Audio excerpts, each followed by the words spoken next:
Et avec nous pour aller plus loin dans ce dossier, Nabil Enasri, merci d'être avec nous. Vous êtes le fondateur de l'Observatoire du Qatar. Vous êtes l'auteur de livres sur l'Émirat, notamment L'énigme du Qatar, édition Armand Collin. Comment est-ce que vous interprétez cette décision de l'Arabie Saoudite et de ses alliés sunnites du Golfe, mais aussi de l'Égypte, de rompre avec le Qatar ?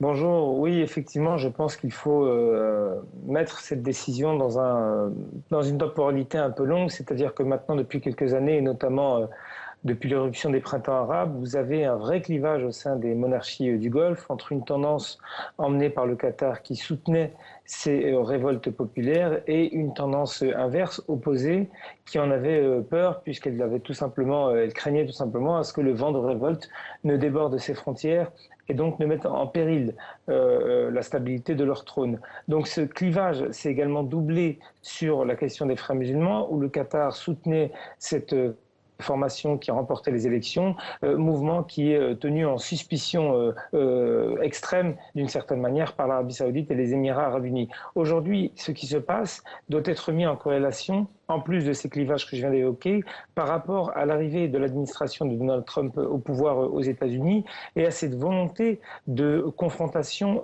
directe avec l'Iran. Et cette confrontation directe est également une obsession du côté saoudo-émirati. Par contre, du côté qatari, on est plutôt dans la modération.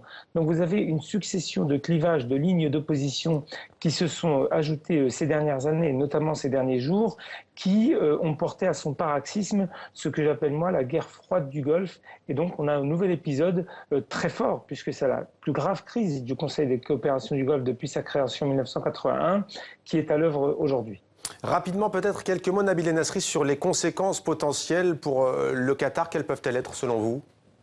Alors là, on a un blocage quasiment complet du Qatar. On a une fermeture des frontières. L'espace aérien saoudien est interdit. On a également une obligation pour les Qataris de quitter les pays que je viens de mentionner. Donc on est vraiment dans une situation de siège, d'une certaine manière, de blocus. Et si ce blocus venait à durer dans le temps, dans les prochains jours, les prochaines semaines, effectivement, la question du danger, même le Qatar, de sa survie, peut être posée, en tout cas au niveau alimentaire, au niveau des ressources, au niveau de ces approvisionnements.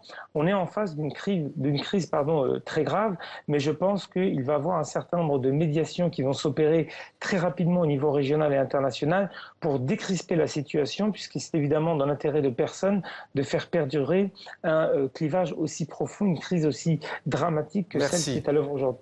Merci beaucoup Nabil Enasri de l'Observatoire du Qatar. Merci d'avoir répondu à nos questions.